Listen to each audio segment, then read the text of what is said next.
I mean, I just love conversation, so Yeah, cool, cool. it's like a Joe Rogan style thing. Yeah. You watch What's that? Joe Oh, Rogan? um, I used to when I was a truck driver. What side? Am I on Uh, this side? yeah. Um, I used to drive semi trucks, so I would just listen to podcasts all day long. Holy shit. But So you just like pretended to have friends by listening to podcasts? you know, people are gonna if you don't listen to something, the imaginary friends are gonna start talking to you when you're out on the road. So That's true. it's crazy out there. At least you're in reality. How many lives do you think podcasting has saved? I don't know. Do you want a Um, drink? um, I got some. What about Bud Light, Bud Light. Coca-Cola? Uh, a Bud Light. Yeah, sure, sure. Bud Light's fine. I can't do the energy drink right now. A can's good. Cool. Thank you, sir. Uh, text. Just this Makes you edition. nervous how many questions I'm asking you? No, I'm just I was in such a hurry. Are we rolling? Yeah, we're Oh, live. cool. Hello, hello. Oh, this is a headphones thing? Yeah, you could use the headphones. They had to enhance experience. Cool.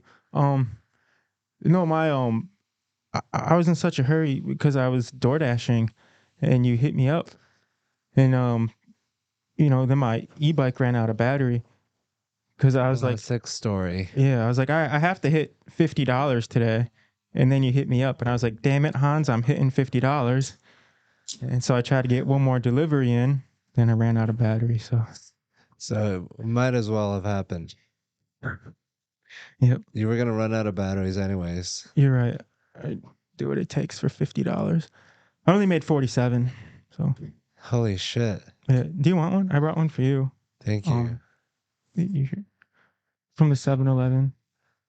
How cold is it? It's very cold. Yeah. 7-Eleven, they keep it cold. Thank you, man. I'm glad Yeah. that we have this. Yeah. 7-Eleven confused me, man. I thought they were only open for 4 hours. 7 But to 11. yeah, but they leave it open. You appear on Kill Tony one time, they stay open later for you. That's the service that you get. Yeah, You're big time now. I am. They only charged me for one too. That's the real reason I brought it. Hell yeah. So you were gonna get just one and just drink by yourself. No, I'm just playing.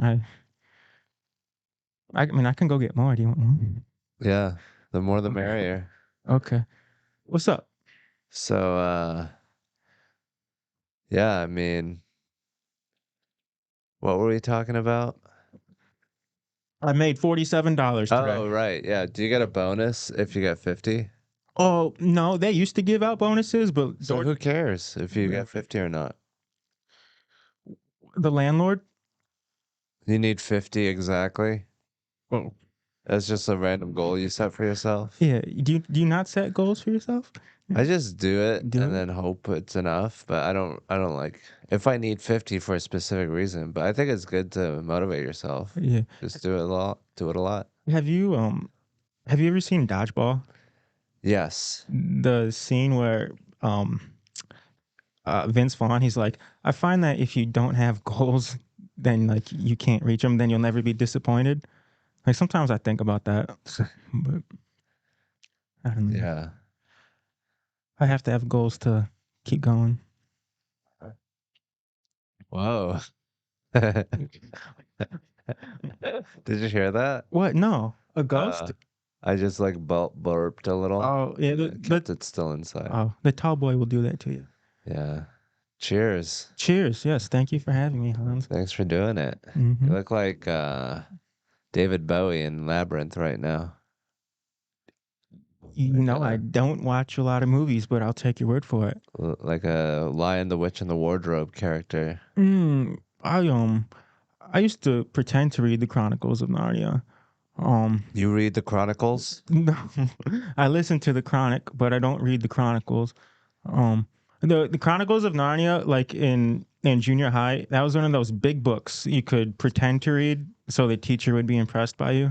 Yeah. That's what you got to do. It's the proper brainwashing for your young mind, a Jesus allegory.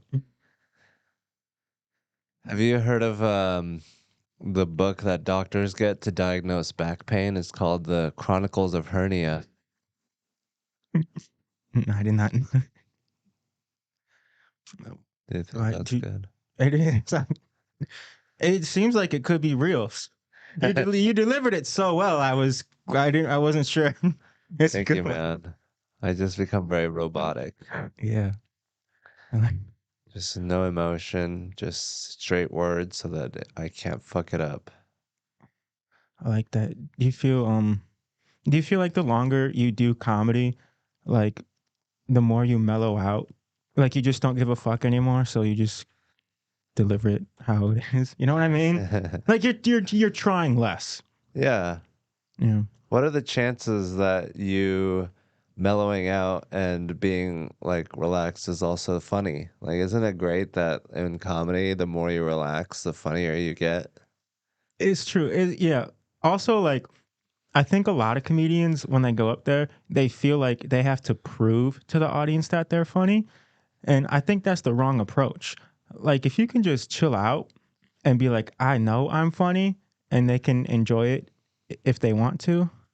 Like that's a much better approach to comedy. Like I'm just spilling my brain. You can So like it or not. it's like a Will Ferrell movie. I'm just gonna play a version of what I think is funny today.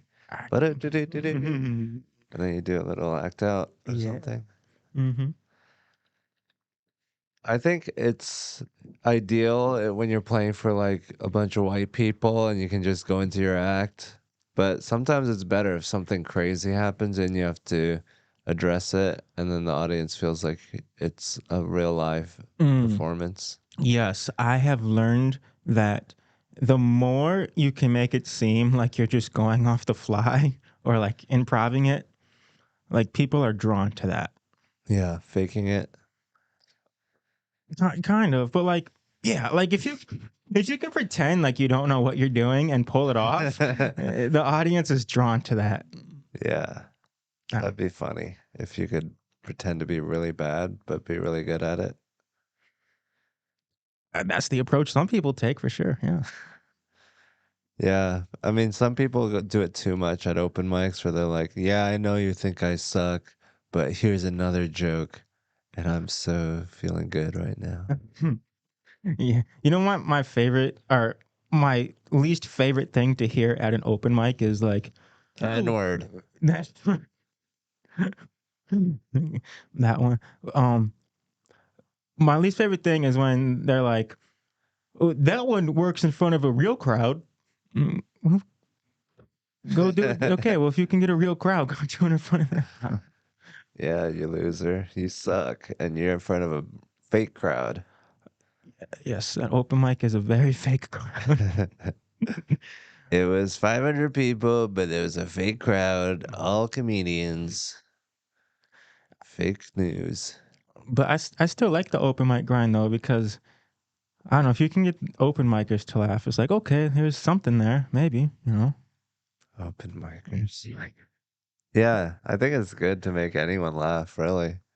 But open micers, they're like joke appreciators. The thing More, about open mics is that you could be bombing, but then you say one good joke, and one joke appreciator in the back that was barely listening will be like, ha, ha, ha. yeah. And I that'll have, fuel you for another day.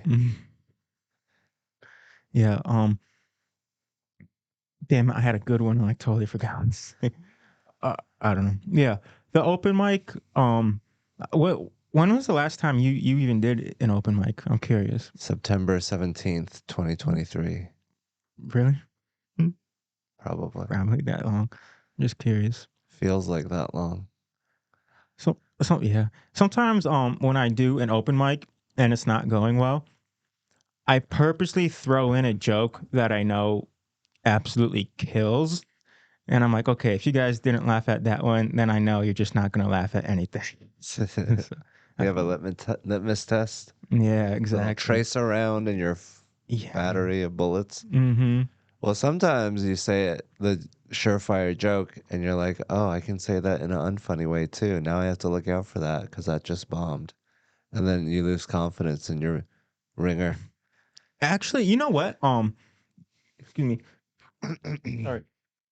Tony actually said something to you one time that I think about a lot. Um, it was like you have to be careful what open mics you go to because you might say the best joke ever and nobody will laugh, and then you'll just think it's a bad joke and you won't do it again. So I think about that. You have to be careful what open mics you go to. Yeah. You probably don't even remember Tony said that. No, Yeah. he says that to me a lot. Oh, really? But I think the thing is that it's bad if you go to an open mic, they don't laugh at a great joke, and you believe them. Mm. But if you can go to an open mic and be like, oh, this crowd is fucking stupid. Fuck this crowd. These fucking, you know, dagger mouthed, I feel you. pincer dicked, shit, vagina, fucking cock lickers. Those aren't the exact thoughts I have, but similar. Mm-hmm. Yeah. But if you can understand the audience's reaction and, translate it, because that stage time is good. Yeah. Bobby Lee probably I heard the best advice, some of the best advice I ever heard was from Bobby Lee. He said, you have to treat an open mic like data. You're not there to like get laughs. You're just there to get data. Like, oh, this It's works, like that works. practicing in front of a mirror, but more like stakes. So you feel like so you can trick yourself into practicing a real set. Yeah. But that's a real crowd. Don't you love a comedian crowd? These fucking nerds, these loser boys, and like three women that are. There's three women at an open mic. Which open mic are you going to? Is that a lot or a little? That's it's significantly more than than your standard Those open women mic. that go to open mics are heroes. They are, They are either delusional, they have no idea where they are, or they don't give a fuck. or you know, what's super crazy is the good-looking women who do comedy. Like, why are you here? Why are you putting yourself? This is a last resort. Yeah, exactly. Yeah, I, it blows my mind when good-looking women want to try to do comedy. Yeah. Like you, Modeling is so much yeah, easier. you don't have to be here. It's like when a hot girl does chess and she puts out a bunch of YouTube videos like, oh, this guy didn't know I'm a actual chess player and I beat him in a park. It's like, oh, if you're hot and you have like a cool intellectual thing, it's like, whoa, you're both. Mm. Holy shit. You have no weaknesses. Those women are hard to come by, man. And you also have to be able to beat people up. So if you're strong, Yeah. hot, if you're like athletic like Ronda Rousey and hot and smart, if Ronda Rousey played chess, because Ronda she's Rousey. fairly attractive, then she would be the ultimate woman. She would be. Um, sometimes, sometimes I feel bad about women who do open mics, like in the sense of like they probably get hit on all the time. Like one time I asked a girl out after an open mic and she said no, but then I like felt so bad because I'm like, you probably get hit on all the time. I shouldn't do that at an open mic. But I mean, it's better than just not asking her and annoying her for 6 months. You might as well ask her and you're get it right. over with so That's you know where true. you stand. That's true. That's a good point. I probably do think about that too much. If It, everyone was asking me out, yeah. I wouldn't be that bad, honestly. It's a good ego boost. Someone wanted to dedicate their whole life to you. You're right. It is an ego boost. I wouldn't know. Nobody asked me out, but wow, these Lone Stars are very burpy. I can feel both of us feeling it. Oh well. I love feeling our boobs together. This is very intimate. Maybe I'll switch to this one for now. Maybe this one will be less burpy. Hopefully. Did you do Madison Square? Mm-hmm. Yeah. How was They that? call it MSG. Oh, for Some call it the garden. some call it monosodium glutamate. Monosodium glutamate. Yeah. The famous Asian chemical additive What is that? that does nothing bad to you, but there was a scare campaign by a bunch of racist whites. Does it really? Is it really an Asian thing? Asians used it a lot. I watch those cooking videos. I watch Guga Foods a lot. I don't know if you're familiar. Mm-hmm. But he like cooks with MSG a lot, and apparently it makes everything delicious. I don't know. Yeah, I want to try it. it's good stuff. Make stuff good, MSG. Yeah, I was in MSG. Usually the MSG is inside the Asian, but this time the Asian was inside the MSG. I gotta learn how to cook like you. Not in that. I mean, the quick quips. I'm more of a thinker. I have to. I have some good quips, but I gotta get. That's like my next step to level my comedy is like Quipping? quipping. Yes, like Are you Mark. equipped? Equipped. God damn it! Stop it. You're making me feel bad now, Hans. You've been doing. How long have you been doing comedy for? 17 fortnights 17, 34 weeks. times 52, I'm not gonna multiply that one. 34 years. I don't know if that was the right answer. No. Okay. Anyway, I didn't come here to do equations. Do you think that you're going to use any clips from this podcast on your social media? Yeah. Do you want to do anything just for the clips right now? Yeah, let's get vertical. I have like. It's going to be like, you want it to be up or down? Are you? Oh, You want to be seriously? on top or on the bottom? Oh, like that? Yeah. It's your podcast. You're on top. Okay. So I'm on top. Yeah. No homo. Whoops. Am I allowed to This say is the that? top of your head. This is the bottom. Okay. So you got to orient so that Are we role you're playing? top. Are, are we role All playing? right. So, Wait, are we role playing in real life what it would look like on TikTok? yes, Okay. we don't have to do it. Oh, I still have no idea what's going on. So that's the top, or this is the top of the TikTok. So the hearts are over there, and that's the bottom. I'm on the bottom. Yep. That's my whole life, rock bottom. So where did you find yourself struggling the most in comedy? Um, just people talking. You know, people. Socializing? No, no, no. Let me say that again. Where I found myself struggling the most was just people trying to discourage me because The the haters? haters, and I definitely have extra haters, and I totally get it. Why? Because like the whole Reject it. yeah, rejecting, Reject the haters. reject the haters. Yeah, but like like whenever like I like come off stage or leave the club, like there's always someone like who's ready to like talk shit to me. Whoa, every time? A lot. Well, especially in LA. LA's weird. Um, How long were you in LA? under a year, not quite a year. Um, During the pandemic or after? no, after. No, I wasn't doing comedy during then. Um, the pandemic actually got me into comedy because I ended up losing my job. I got laid off from truck driving, and then I was just living out of my semi truck, and I didn't really have anywhere to go. So I What's a semi truck? Like an actual truck? Yeah, I was living out over the road. I didn't have a home. You I had a just semi truck? hmm That's awesome. yeah. Well, I didn't own it. I I was. could find a home and hitch it up to your semi truck. It is a home, dude. A semi truck is a home. So Truck. you had the thing in the back where you could lay down. Yeah, sleep and How did you get a semi truck?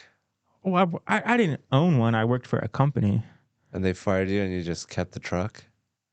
No, no. I just didn't have a house or a place to live. So you were working for the company still. What did And you do when they fired you?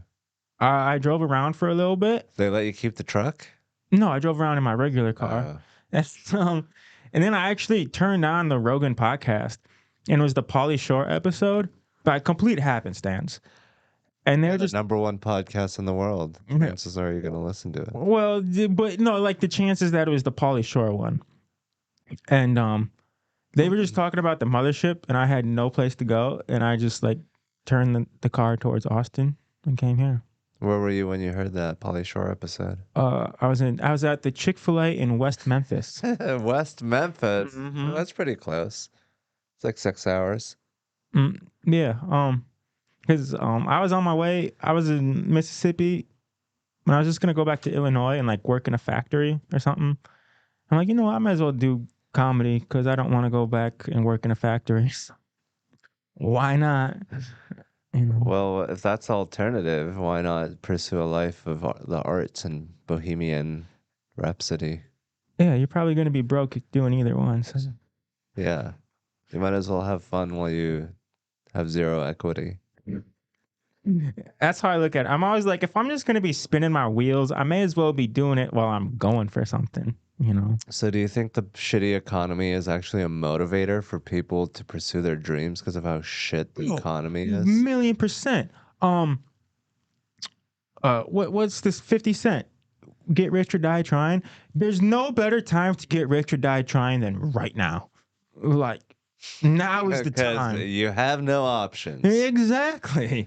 I'm never I if I just truck drove, I worked in a factory for the rest of my life, like I'm never gonna retire. I'm never gonna have anything. May as well get rich or die trying. That's it right now. Get rich and try to retire and then die. And But don't sign up for a shitty exchange of labor to wage. It makes no sense to waste your life away and trust the system to take care of you when we know what happens to people. You have no excuses anymore. We know what the relationship is and what happens to people. You've seen it. yeah. West Virginia, and Mm. they don't care about you. Why would you sign up for this system and support it with your life? Yeah, I a lot of nights when I would be parked at the truck stop, I would just kind of like look out into the parking lot and I would see all these older truck drivers who you can tell they're just soulless now. And I'd be like wondering to myself, I'd be like, man, like did they just ever go for it? You know, now for real though, like was there ever a moment in life where they just went for it? Or did they just accept that they were going to be in a semi truck forever? And you know, if you want to do that, that's fine. But I knew like I wanted something more for myself. You know. Oh, you gotta try at least once. You Yeah. don't have to be the most special person in the world, but you should at least try to go for a great life. Unless you're just gonna sign yourself up to a dead end and just try really hard in a dead end. Exactly. Like I always viewed it like I ha- I have the rest of my life to go rot in a semi truck. If I want to go for something right now, then I have to do it right now. Now's the time. Why now? How old are you? 31. That's pretty middle. Yeah, not young. I'm not young anymore. That's a That good age to do things because you're smart enough and you're like a fifth year senior, you're like, oh, I appreciate school and understand what it does for people. yes, I'm definitely much more I feel much more emotionally mature now than I was, like even in my late 20s. Like even just the last few years. I don't even remember myself back then. Yeah. I can't compare because I just don't think about who I was that much. How old are you now? I told you. Guess. 100. Correct. I'm That's why you 36. can't remember 36. Uh-oh, do we go out? I lost it. Oh, that's back now. Okay, I can hear you now. Um, Oh shit.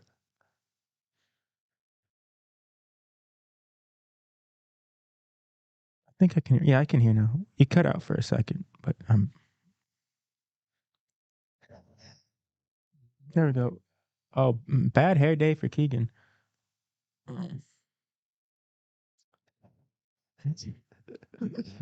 All right. I think everything's working. All right. Um, all right. So, what do you think about the Austin comedy scene? I think it's improving a lot. Um, I first came here like I think it was like uh May 2023, and I didn't think it was wonderful at the time. And like to be honest, I actually went to LA because this is gonna sound arrogant, but I like wanted to be pushed, and I was pushed a lot more in LA, and I got a lot better in LA. Um, but I think now the comedy scene in Austin it is improving a lot, and you know I'm glad to be here. Yeah, Um, it's great to be around great comedians. It'll make you better. Absolutely. Like I think like I'm guilty of like in anything in life, I'm guilty of like playing down to competition.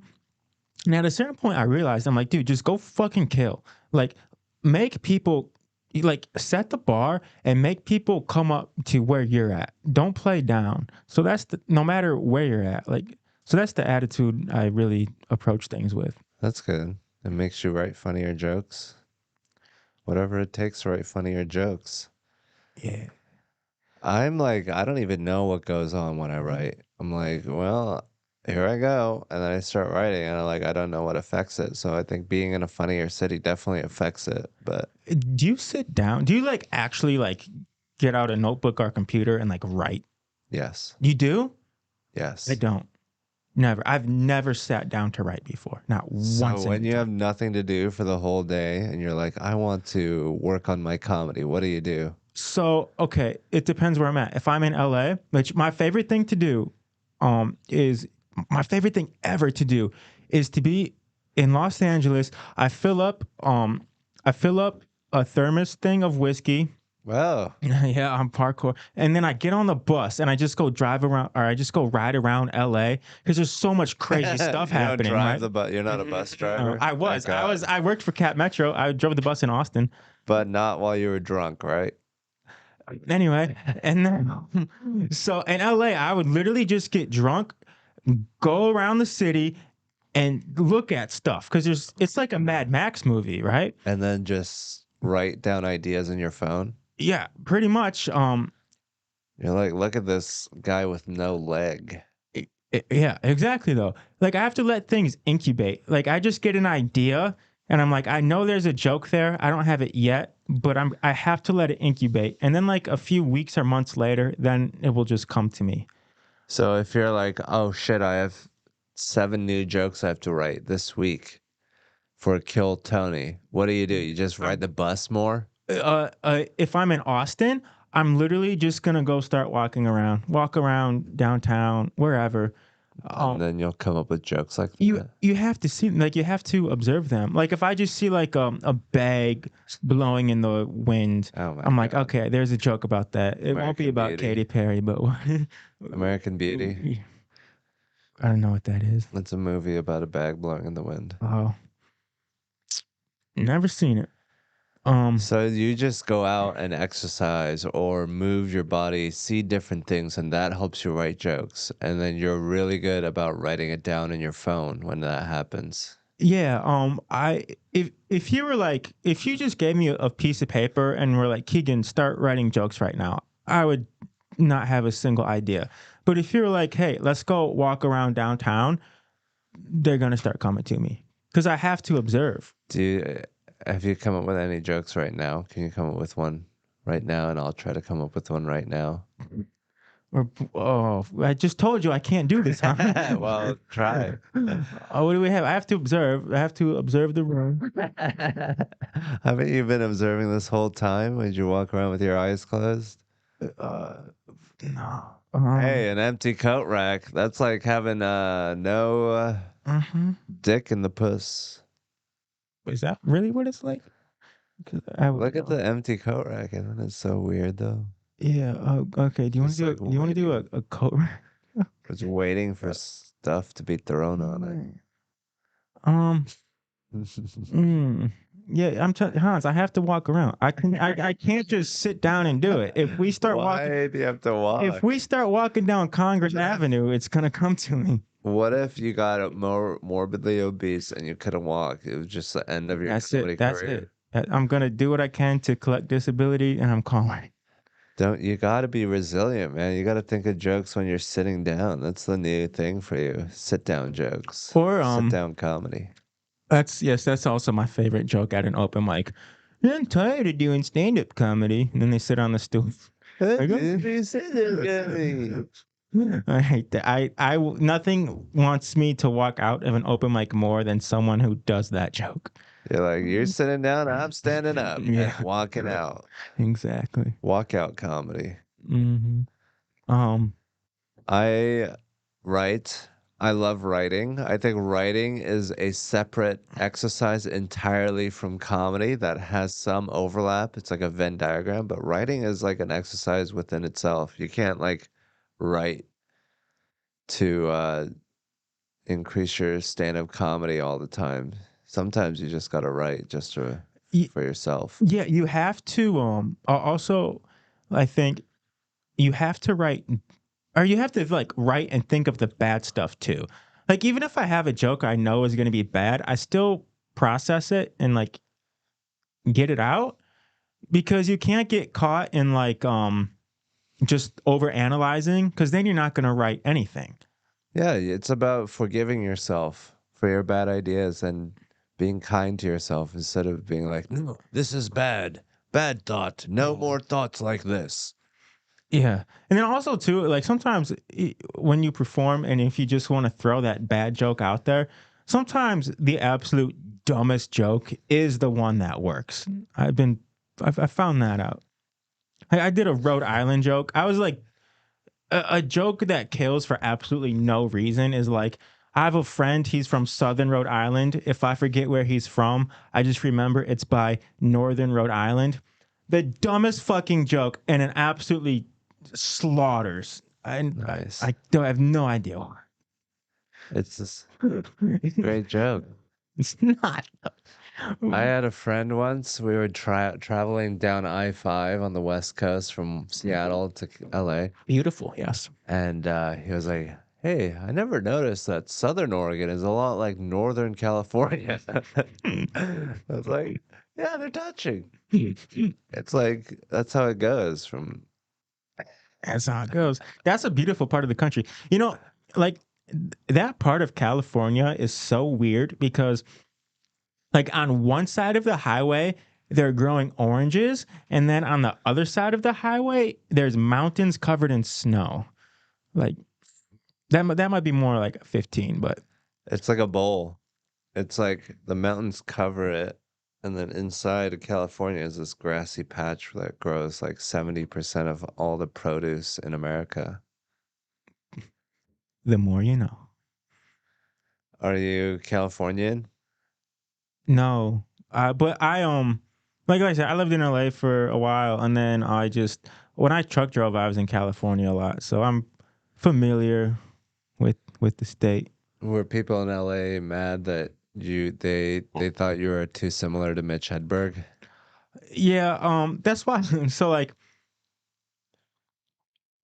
it actually like makes me more nervous and anxious on stage, because I know like when I get off, there's usually someone ready to like talk shit to me, and because I experienced that a lot in LA, but um Do you think like Mitch would like it if people were using his cadence to find themselves and express themselves?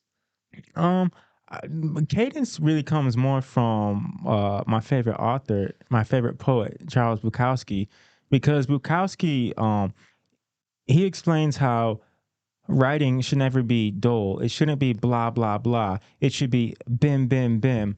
So I put that into my joke writing, like um so when I'm writing a joke, I'm trying to have the cadence of bim bim bim.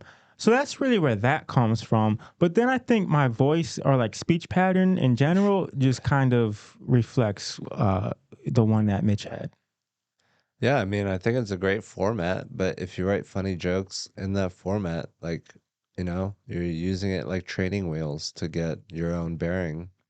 Yeah, well, I realized that like no matter what, people are going to find a reason to hate me. So like fuck it. Just You have like a lot of like cult energy. I Like do. Yes. people are like, this guy is gonna murder me or he's gonna fuck my Oh, brains out. that's not what I thought you meant, but okay. I would love to fuck some brains out. Where are those people at? Sheesh. I'm sure they're around, dude. You're a very handsome man. You look like a little wood elf. You will. You know what? That's actually something I was disappointed about after Kill Tony. Is like I got so many DMs. From dudes. Yes, not one of them from a chick. The The bodybuilder men are horny dudes. Sorry, man. You look like, they hate you, but that's because they really want to be you inside you, or you inside them, or something. I don't know. Do they want you to fuck them, or do they want to fuck you? I don't respond. I haven't gotten that far in the conversation. I mean, there's got to be some gay guys that are like, I don't either one. I'm just down for the experience. Like, it's not important to them where it's going or who's doing it. Well, they can do what they want. Well, I think that you know, some people are entitled to their opinion. Are you trying to do like improv, or do you try and do anything else? Or are you just mostly doing stand up nowadays? Or are you a pure stand up?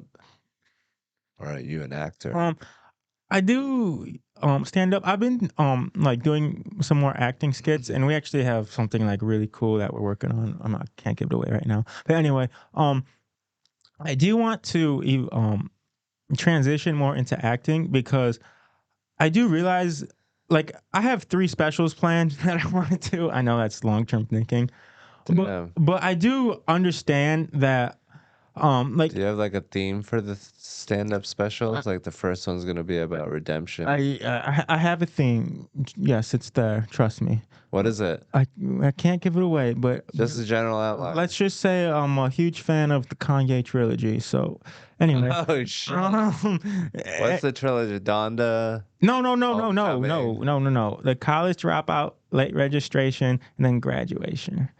Um, Okay, so you're gonna college registration. What was the thing again? no, but So you're gonna go through a journey in 3 specials. You're gonna be a little child, then you're gonna grow up to be a postdoctorate. something like that. I'm very methodical. I know I don't seem like it, but everything is very calculated. Um, Yeah, you're Charles Manson. You got a plan for cool. everything. I wish I was that influential. Um, but I do eventually want to transition more into acting because fucking beers. Sorry, man. Um, I do realize, like, in terms of my form of comedy.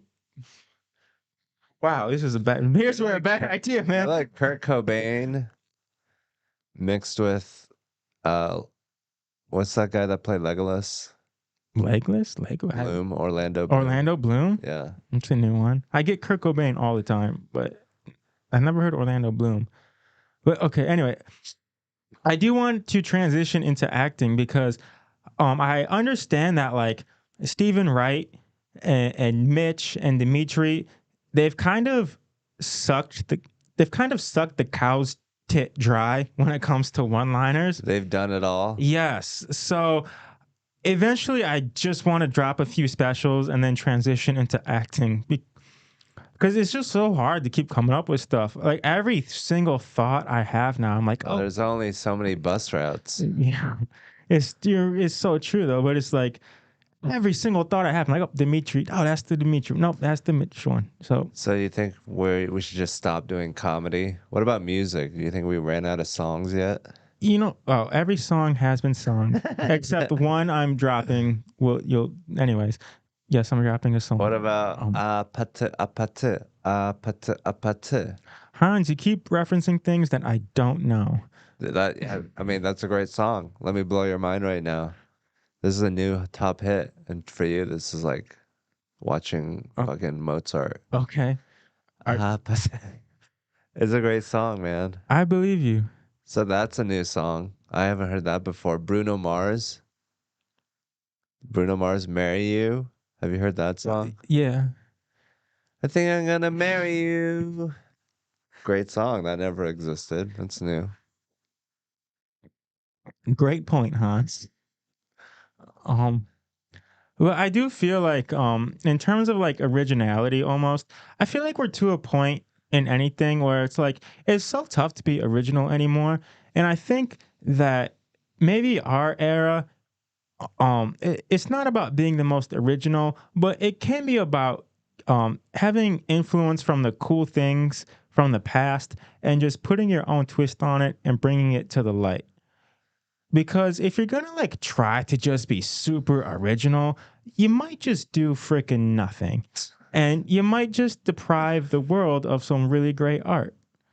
So, yeah, So you stand on the shoulders of giants I'm chasing Ghost, man. from a very tall height. Well, I think being original or not original, I don't think people can help that. I think that you come up with jokes and you can't even help but to come up with jokes. So I don't think that, you know, we're gonna run out of jokes anytime soon. I think that people are constantly coming up with new ways to look at things, especially with all the new shit we're discovering with AI that's opening up new ways of thinking that no one's written jokes about before. Yeah. So that's interesting. See, when I write a joke, I want to write a joke that would play in any era, whether it's like the 1970s or like 2030, 2040, 20, whatever. I want a joke that would work in any decade. So like I don't always like to like make jokes about like new technology or new science, politics, like stuff like that. I just like want to look at a toaster and make a joke about a toaster, you What the know. fuck? There was a time before the toaster. Well, that's not a time I want to make a joke about. You want to be a post-toaster comic? I'm a Time post. travel. Yes, whenever the toaster was invented, that my You didn't even pick like a universal, timeless example. You pick something with a definitive start date. when Hans, I feel like you're gonna know this. When was the toaster invented? Toaster after electricity. So Thomas Edison was 18 something. I would guess 1917. Final guess. Okay. Well, you're gonna look it up. Who won the World Series? Was that When the was the A's? toaster invented? Late 1700s. Oh, you were way off. Yeah, Yep. it's okay. We can edit it. Do you want me to ask again and you can give the right answer? No, it's fine. I don't need to know when things were invented. It's not my thing. I mean, do you think like we're creating more? I think the reason why there's no originality and creativity is economic because we're starved and people don't have the economic freedom. We're still living like animals instead of giving, human creativity and luxury and leisure to But, everyone. but don't you feel hardship brings out more creativity? To a point, but you can't just torture someone and then expect like if you're drawing a graph of creativity to hardship, if you increase hardship at some point, there's a diminishing point of return.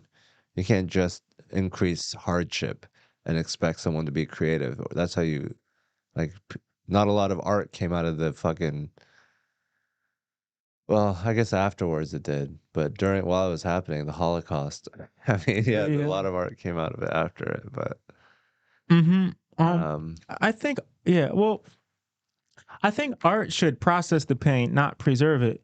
Like it's there's enough pain. We don't have to create more by, not giving people proper housing and right. healthcare. Okay, but you lived out of your car one time too, right?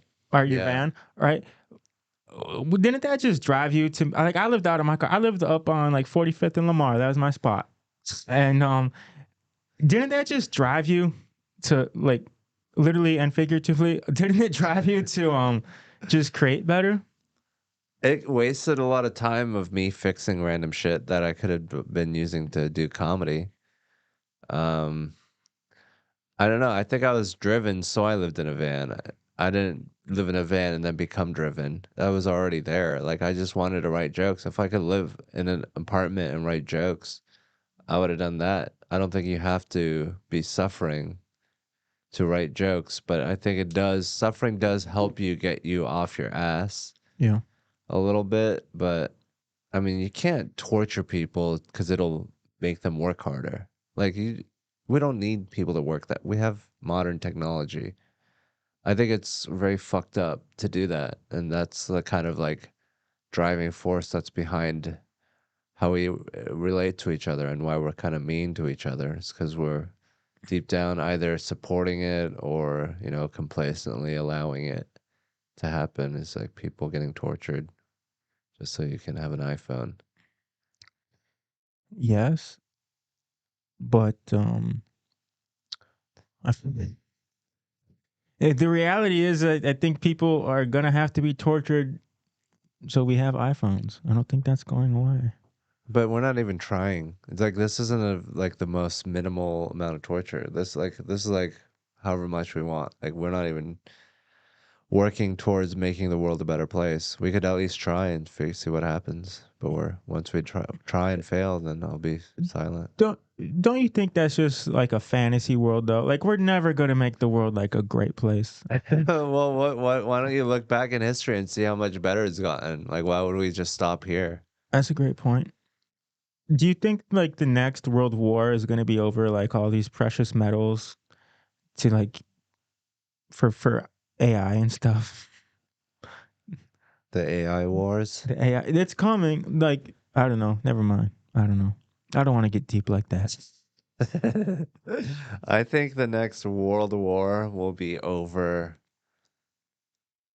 Sydney Sweeney or Mm. someone like that. Someone like we can attach all our hopes and dreams onto. Dude, I don't really like pay attention to pop culture, so I had no idea who that was. But then like well, I don't understand why people were so mad about it. It seemed like such not a big deal when I watched it. She's saying she has superior genes than Was people. Like, why is that? You shouldn't brag about that. That's gross to see someone bragging about how they're superior just the way they're born. the Blue Jays? Are Hans, you perfected the art of me not knowing if you're being serious or not. Well, what if I wasn't being serious? What would you say then? Um, I'm just trying to think of jokes about toasters, man. You know? Toaster, toast and boast. What about what about a toaster is revolutionary? Oh, It's made for a very specific type of food. well, you know what? I don't. Yeah, the Pop Tart. You know what I don't understand is um the toaster oven. Okay, if you have an oven and a toaster, why do you need the toaster oven? Okay, the guy who sells toaster ovens is a freaking genius. Here's why. Because you have something smaller than a giant pizza that you don't want to turn on a giant oven for. You just need a tiny little space to be hot, just to toast this little thing. Yeah, but it just takes up counter space, you know. See, I think I come from not great living situations with, and they don't have much room. So I'm always trying to. I'm thinking about economy of space. So I see a toaster oven. I'm like, that's just unnecessary. So what about having like a motherfucking like a oven space condenser? So you just stick things into the oven that take up space so that you can cook a little small area and save on gas. I haven't thought about it that deep, Hans. I don't know what that would be. That sounds dangerous. Putting shit in the oven. Yeah. You ever like live somewhere where you have such little space you have to like put like I don't like your baseball mitt you have to store it in the oven, you know, things like that. Yeah. And then you realize then you're probably never gonna play baseball again, so you can just get rid of that and free up some space. One time I was moving out of a house I was living in. I rented a room in a house with like 14 other people. Whoa, that's way too many. And then I was moving out, but I was gonna live in a van, but I didn't have my van yet. So I didn't have any place to put my shit. So what I did was I went around the house and hid my shit all over the house. Yeah. And then I made a copy of the key, and then I gave back the key. And then I went away for Christmas vacation to Seattle. I came back to New York, And then I went in the house, got my van, then went in the house, got all my shit that I hid all around the house, trying not to get seen by the roommates. And then I put it in my car and I bounced and I just stashed my shit in my old house for like 2 weeks for free. That shows you how bad it is to live with 14 people that you would rather live in your van. It wasn't that bad. It's just like a giant apartment. It's cool. Like if you live in a hostel, I lived in a lot of hostels. Like you get to meet like cool people and interesting people. Very interesting people live in hostels, Yeah. like All the murderers. most interesting people. People that didn't sacrifice their soul for a job and waste their life doing something they hated. I guess so. I did something. I had a similar situation almost to what you did. Like I just needed a mailbox, and it was one of those mailboxes that you need a key for. So I made a copy of their mailbox key just so I always had a place in Austin for a mailbox. Whose mailbox was this? I can't give that away. She probably knows who she is though. So if you see this, So it was like a friend's mailbox, someone you knew. yeah, the hostel owner, she knows who she is. If she sees this, you know exactly who you are. Um, We're looking at you. hmm.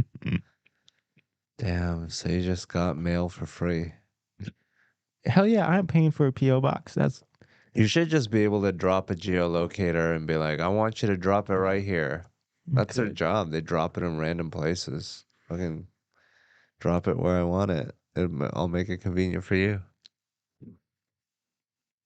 That could be a new thing, actually, especially with like drone technology now. You might be onto something, Hans.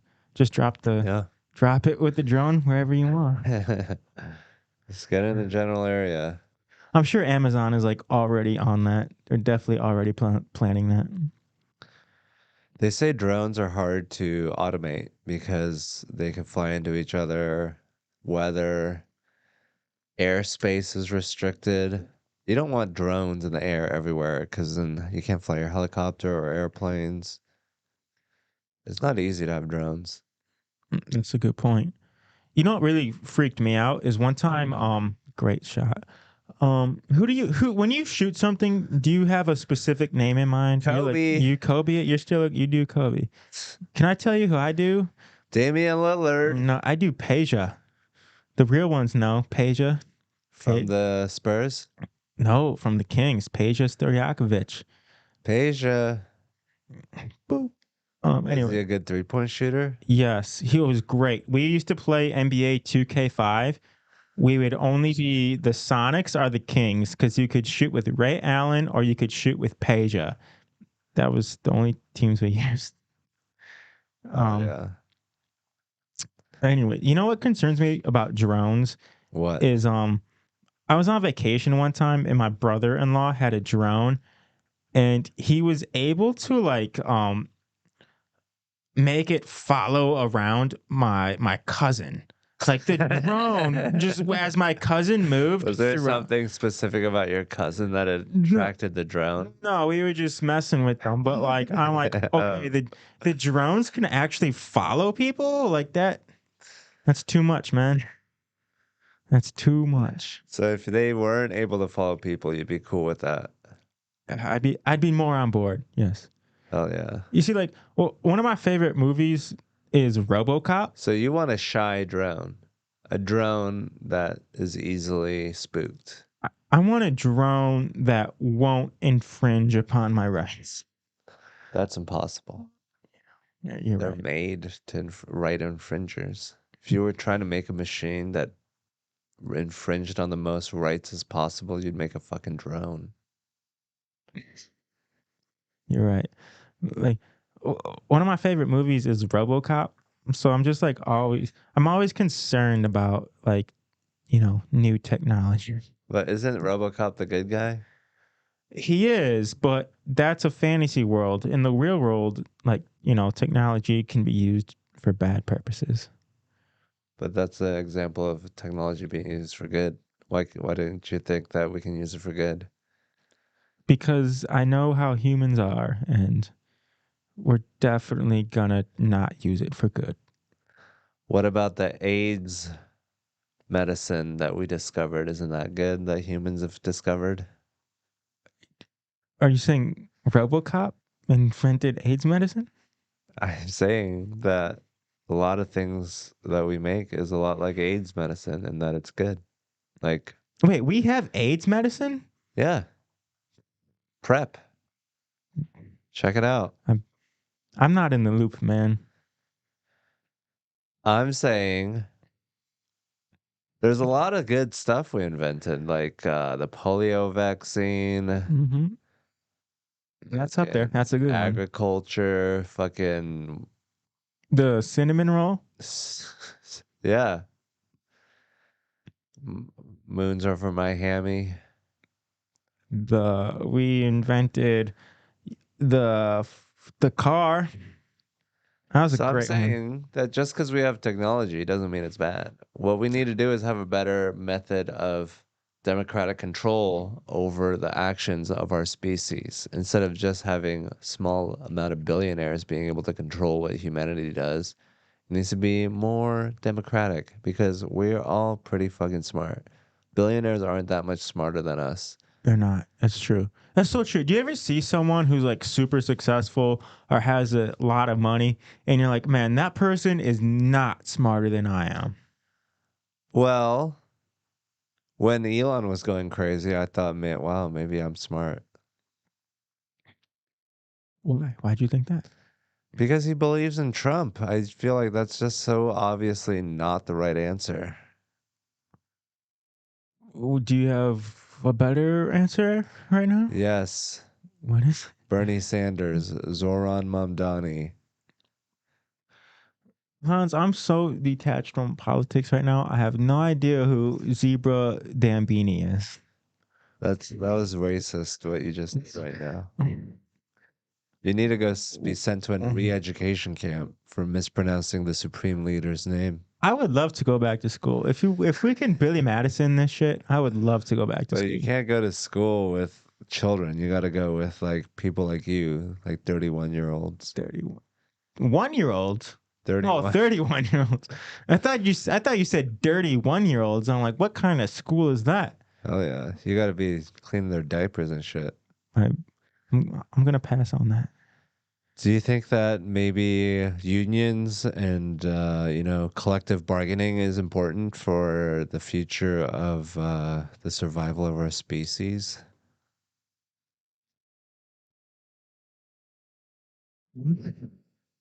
I unions. You know what I think? I think we need to realize that technology is great, but not to the point where it starts taking away jobs. Um That's unless the beginning use of technology. It's yeah, just- but okay, if we can make it so people can still have income, but if there's not enough jobs for people, what are we going to do? Universal basic income, just give people food and shelter Okay. So let and me. healthcare. I'm just curious. Then, like, what? If we give everybody uh UBI, then w- what makes people want to achieve more? Like, if I want to be a We don't doctor, have to. We already have robots that take away jobs. What else do we have to invent? The robots will invent everything for us. That's their job now. Take away more jobs. okay. But then my question would be, are the billionaires really gonna pay out that money to people, or aren't they just gonna keep it for themselves? I'm just wondering. Well, that's why we have to gain more control and have an equal playing field so that we can democratically decide what happens to the world. I mean, don't you think it's ridiculous that we have so much more better technology right now and we're working the same amount of hours that we did in the Oh yeah, 1980s? of course. I think literally everybody agrees with that. But I think the thing is that they want people to work longer hours because the longer people work, then they can't get together and revolutionize. Redistribute the wealth. In a way, yeah. Like I just think like they want you to be tired and not be able to think. Um, they just want you to like go home at the end of the day and immediately go to sleep and not really get together and come up with ways to improve the world. Yeah, that's why they don't want you having sex with each other so much.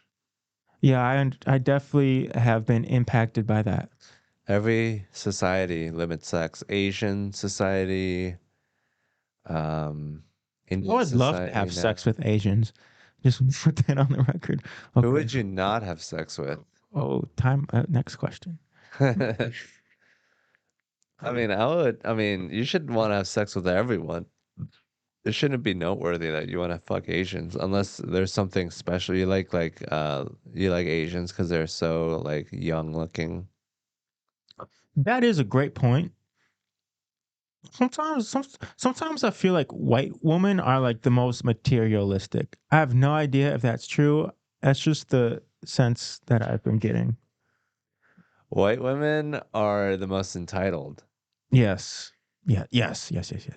If they don't get their way, they can fucking be the craziest people ever. They are allowed to be crazier than any other race. Like black women still get tased by the cops, but white women have no natural predators.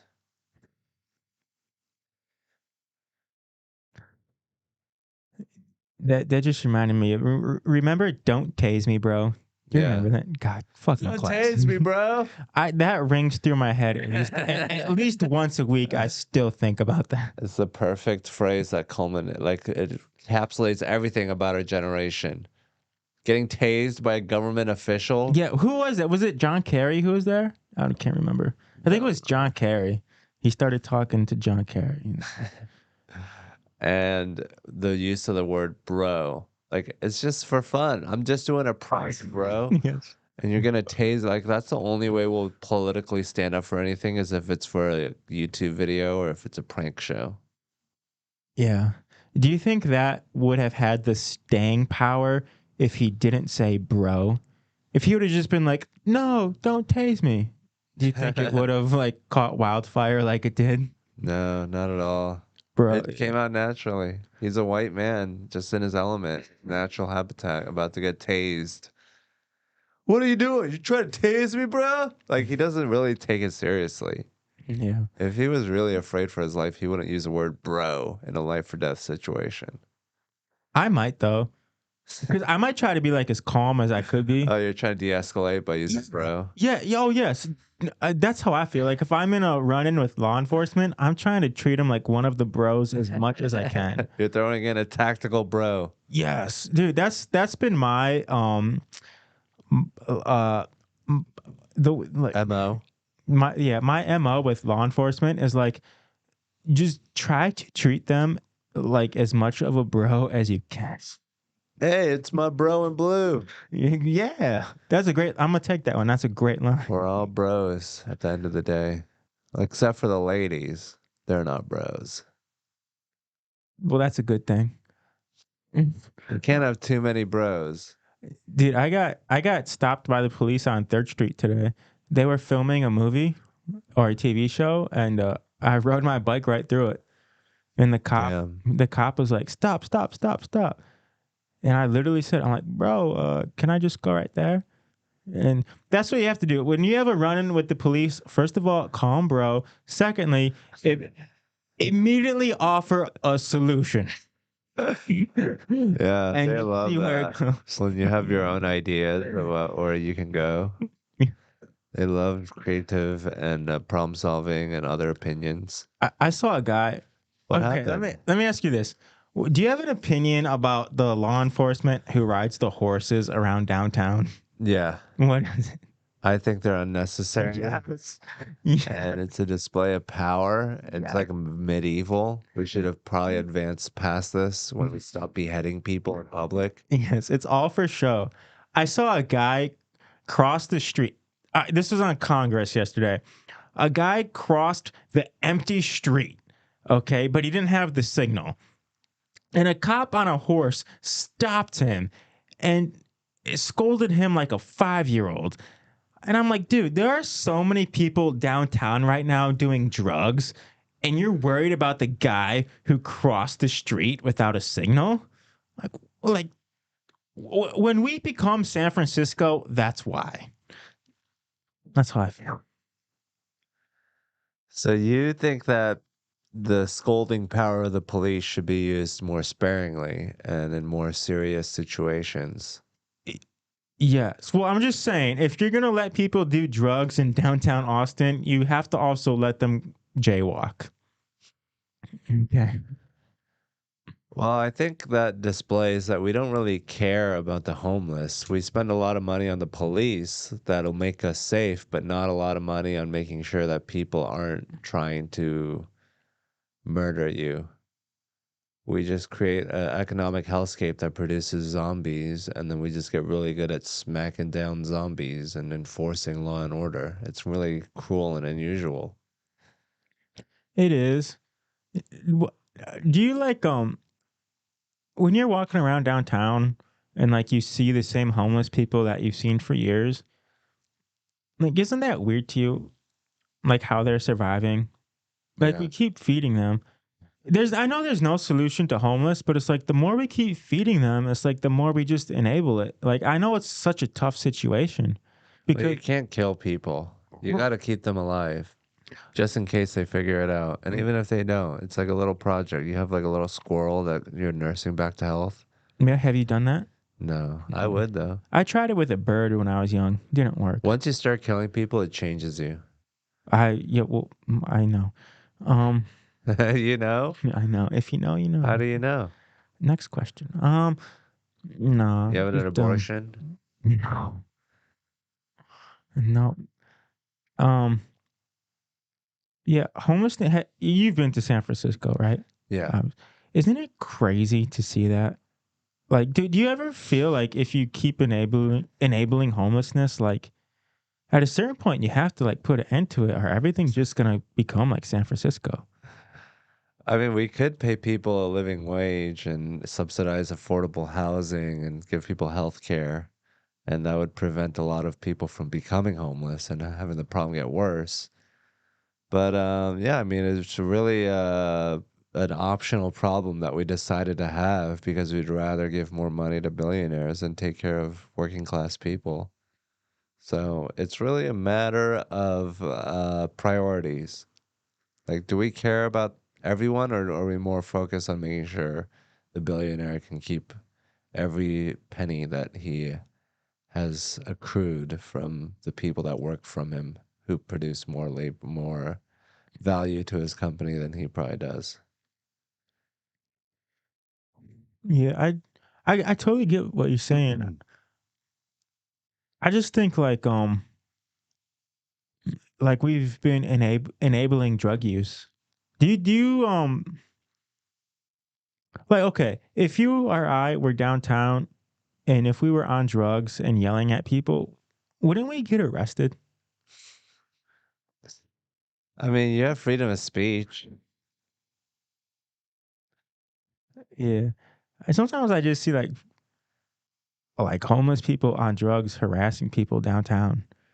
I'm like, man, if I did that, I would get arrested. Well, maybe not. Maybe I should try.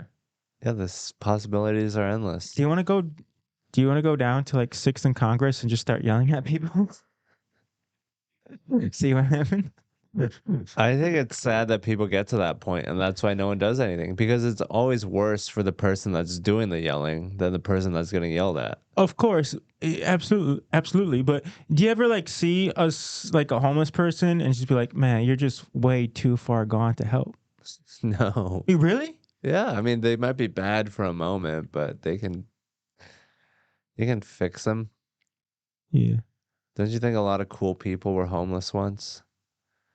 All the best rappers. mm, I was, but I'm not that cool. I would just say this: like, there's homeless people I totally sympathize with because like bad luck happens.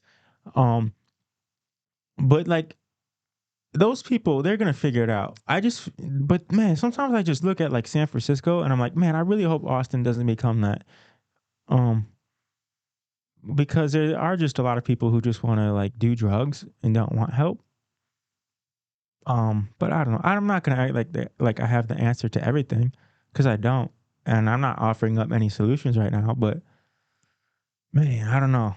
I think Austin's a I great place. I think. just don't want to see it like get overrun, you know? I think when you don't have a very compassionate society, the homeless people can feel that, and then they might respond to that feeling that they're getting. But I think if you extend a loving hand and give everyone food and shelter, at least, like things will get better. Yeah. No one deserves to not to starve on the streets. You know? Do you feel like that though? Sometimes when like I'm at my lowest moment and I've like screwed up so bad in life, I'm like, I don't deserve help. If I'm You like, don't deserve to sleep on the street and not eat there's just been, because you fuck something up or something. but I've been there, dude. I've been there, But and I'm that's just like, what you're used to. That's the stakes that you're used to. So you put yourself there in that mind state. But there should never be that bottom. Like loving society, like we have hunter-gatherer societies that take care of each other better than a modern society who has so much more resources. It's just purely priorities. We don't love each other. yeah, yeah, I agree. How do you like? Isn't it crazy that we've gotten to a point in society, like at least in first world countries, where like we have to work so hard for so little now. Yeah, it's You know, getting less and less. They found the perfect balance to pay you the least amount I've possible. said that. I had my buddy back when we used to work in at Caterpillar in Peoria. I had a buddy, and I told him one time, I'm like, man, they pay us just enough to keep coming back, you know. Um, Yeah, that's crazy. I mean, they've dialed it in so good now that there's pointless arguing with it. Like, yeah, it's kind of worth it if you want to do it, but we need a revolution and just fucking chopping heads. You kill one billionaire that fixes the life for like at least 70 million people. It's worth it at that point. At that point, it's criminal not to chop his head off. well, go, Let's go go ahead, go chopping ahead, heads. chop heads, man. Dude, what do you think about Luigi Mangione? Um, I have no idea, dude. You know what? The reality is like I've tried to like really detach myself from like Luigi? from anything, like from politics or whatever's going on. Like I'm so focused on comedy that I've really detached myself from anything that's going on in the news because I just want to keep writing jokes, man. But don't a lot of people write jokes about the news? They do, but I don't like to because the news is only right now. So, like for example, if you were to make a joke about like uh, Kendrick Lamar and Drake beef, that that joke is only good enough for right now. Okay, but you get better at writing jokes about the moment, and you always have a current event joke for whatever topic is going on in the world, which makes people feel like your jokes are more relevant and new, and it could be you better at writing new jokes. I well, if that's your approach and if that's your style, then I totally get it. But like I guess like what I referenced earlier is like I just want to make a joke that will live forever. Um Like toasters. Toasters, man. Like anything. If you can make a joke that will be shareable and live forever, I think that's the best joke you can make. Like if people 30 years from now can still share a joke that I made, to me that's the best joke you can write. But aren't there jokes about the current time that are still timeless, like Bill Hicks or Eddie Murphy? Yeah, but I'm not trying to make jokes that are right now. I'm trying to make jokes that are forever. But they could be both. Do you think 30 years from now people will care about Kendrick Lamar and Drake, their beef? I think that there's a current rap beef going on. You could write some great jokes about artists fighting or African American culture. I think there's like timeless things in everything. I don't think you have to necessarily look in one specific area. I think news is good because it gets you thinking about different things. You could, maybe if you did a deep dive in ancient Greek history, you could write jokes about different things that happened. But the good thing about the news is that we're all experiencing it now, so it's more relevant. Like if you find some crazy new detail about ancient Greece, it's harder to translate that to a crowd than like, you know. Yeah. Do you ever feel, because I know you do a lot of political humor, um, which if you can make that work, more power to you because it's hard to pull off. But like, do you ever think in terms of like being an entertainer, like you just want to give people an escape from like what's going on? Um, I think, yeah, I think that's good too. I think, just because some people want an escape doesn't mean everyone wants an escape. Some people Yeah. don't want to, but Yeah, actually that's a great point because there definitely are comedians who can do both. If you're a comedian who can give that to people, if that's what a certain people want, cool. But if you're a comedian who like can will just make a joke about whatever, then there's people who want that too. So I guess you're right. Like there's audiences for both, you know. So yeah, and people can appreciate both. If you're yeah, like a guy that's like, I don't really like the news, it doesn't do good things for me, then people, there are a lot of people like that. yeah, absolutely. I think I I think political humor is so hard to pull off because you're immediately going to separate half of your audience. Do you feel that way?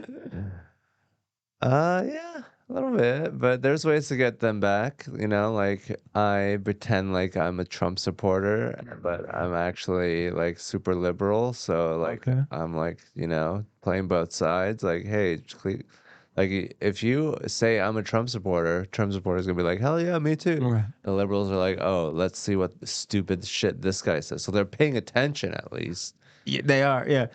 I think the most awkward set I've ever seen someone do is they came out, they made a joke bashing liberals, and half the audience laughed. And then they made a joke bashing conservatives, and then nobody laughed because they had separated both sides of their audience. They've offended each group Yeah. separately at each time, And then different times. then the next 5 minutes was just everyone sitting there awkwardly. It was so, it was that creek. I still remember that, man. Who was it? I can't. It just some I can't remember. It was it was at one of those what's it called? King of the Creek nights. King. I can't remember who it was, but yeah, it was so awkward. Was it someone that's brand new? Yeah, it wasn't like an established comedian. It was It was a an unestablished, unestablished. foundationless. Yes. Yeah. I hate those unestablished comedians. Everyone's that somewhere, man. How long did it take for you to like really for your career to take off? Probably 11 years. Really? Yeah, or So when 12. did you start? You said so you started at like what, like 25 then? Something like that. Did you start in Austin? No, I started in Seattle, Washington. Okay. Did 5 years there, lived with my parents for free for 5 years. Then I went to New York, had a job for 6 months at a shitty house in Sunset Park. Okay. Then I lived in a van for 4 years. 4 years. Yeah, Whoa. When did you come to Austin then? 3 years into my van life journey. And then the pandemic hit when I was on a road trip in Miami and I went to Seattle where my family was. I stayed with them in a hotel room. Pandemic kind of blew over, traveled down to LA in my van, lived in LA for 2 months, and the second wave hit. And then I lived in the desert for like a month and 2 months or something, just free, all alone. It was crazy. It was great. Yeah, I Then I bet. went to Austin. I bet. What Oh, I want to go back to the desert. I yes, know all the spots now. I was gonna point that out. So one time when I was like just driving around the country in my car, I stopped in a place. Okay, so like southern Utah, northern Arizona, there's two unincorporated communities called Mexican Hat and then Mexican Water. And there's just like nobody's there. Nobody's there. You can just go like find some rocks and a cave and like chill out. And I did that one time. It will clear your mind. Like sometimes you just have to do that, man. Hell yeah.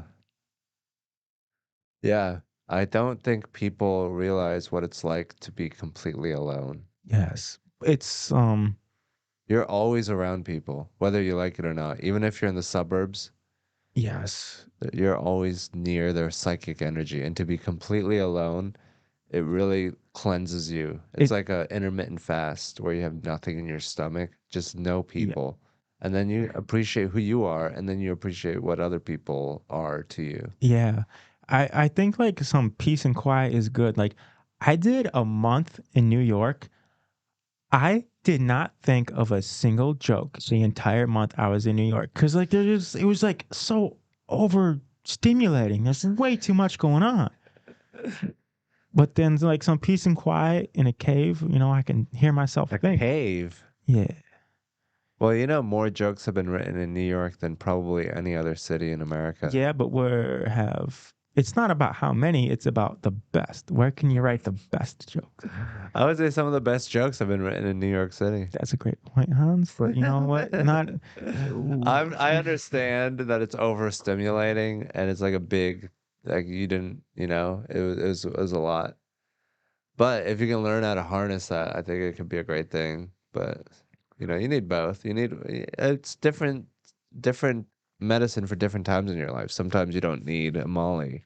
yeah. Sometimes you need a weed edible. Yeah, I totally get you. It's weird because my best place for writing jokes is LA, but like the worst experience I had writing jokes was New York. So like LA is like the perfect amount of stuff going on for me to write jokes. But It's spread out enough where you can focus on different things. yeah. Yeah, okay, you mentioned intermittent fasting. Have you ever done that? Yeah. How long did you go for? Like 8 hours or 12 hours or 16 Oh, hours. dude, I did 72 hours once. Best That's not thing. intermittent fasting. Well, That's just just okay, fasting. fasting in general, Yeah. okay. Um, dude, I encourage everyone to do a 72-hour fast. You're gonna learn so much about yourself. It's sad when you don't have a meal to look forward to. But if you can make it past 24 hours, you're good. Yeah, I never realized how much I use food to make myself feel better. Because I'm like, oh, let me eat something now. And once I didn't have that, I was like, fuck. Yeah. I don't have a little pick me up. There's no like, oh, and then I ate. Like there's no benchmark throughout the day. Yeah. Um, i- if you can do a 72-hour fast, I think you'll realize how much food is affecting you. In terms of like mental fog, your mind's gonna clear up. You're gonna be thinking so straight, it's ridiculous. And then if you like you'll learn how to control your blood sugar. I think a lot of people's mental problems comes from they don't know how to control their blood sugar. Once you realize how to control your blood sugar, you will really improve your feeling, your thinking, all that. Yeah, like when you eat something really sugary and you feel like all that energy and it like feels like overstimulating. It is. Yeah, um what you're literally doing is you're short circuiting your brain, and your brain doesn't know what to think now. And that's why people feel so much anxiety or depression. But once you learn how to control that blood sugar, you'll really mellow out. Hell yeah. Should we call it there? Well, okay, if you want, man. What are we at? An hour, probably. Probably over an hour. Yeah. We good? I'm good. All right. Okay. What should we say Um, to the Puerto Ricans? the the Puerto Ricans, I really appreciate how good you are at baseball. Don't go stabbing people now. Okay. All right, man. Cool. Oh yeah. That was a podcast. That was cool. That was fun, man. Yeah. Like we're old friends.